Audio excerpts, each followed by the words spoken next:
Бүгүн сонун ашкана баракчасында сыр кошулгандан жасайбыз. Жасалуу жолу өтө оңой. Видеону аягына чейин көрүп, лайк, комментарий жазганды унутпаңыздар.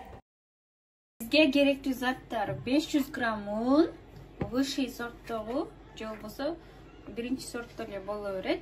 1 уштук жумуртка, мына ушундай сыр, андан кийин 250 грамм айран, кефир, андан кийин 1 кашык сода керек болот. Куюп койдук ортосун. Азыр буга айранды куябыз.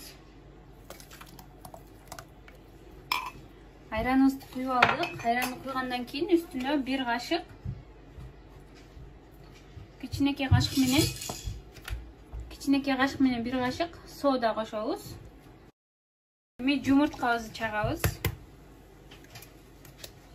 Аралаштырып камыр кылып жууруйбуз.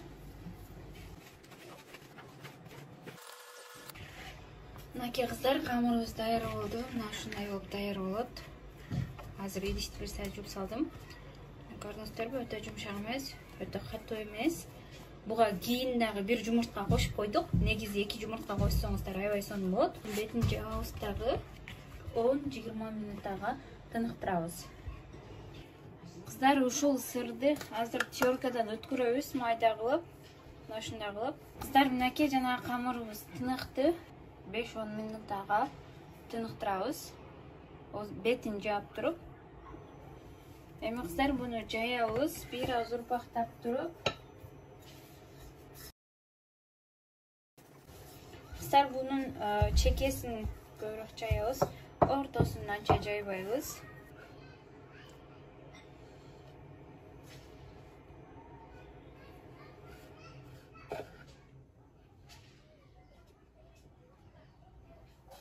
Кыздар, эми ушундай кылып чогултабыз. Видеодо көрсөтүлгөндөй кылып, өтө калың кармабайсыздар. Мынакей кыздар, дал ушундай болот. Эми урпактайбыз.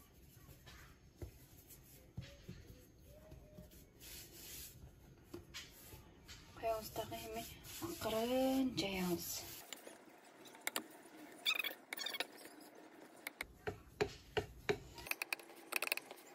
Даяр болду. Азыр буну алып барып салабыз.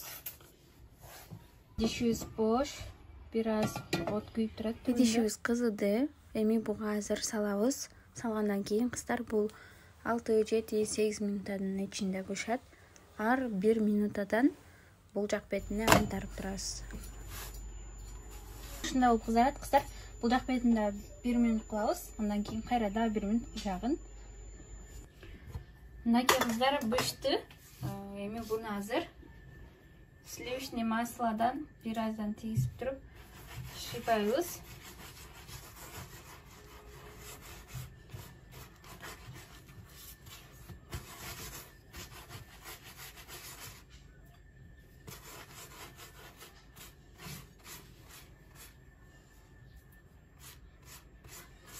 Сливочный масло көп деле кетпейт кыздар, бир аз эле.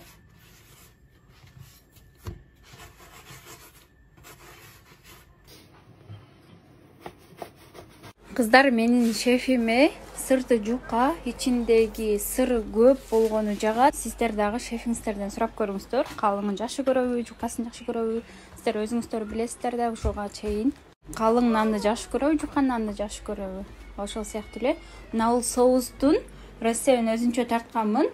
Ошол жерден көрсөңүздөр болот. Сонун кылып тарелкага салып, мына ушундай кылып. Кыздар, буну ысыгында жеш керек. Муздагандан кийин анча окшошпой калат.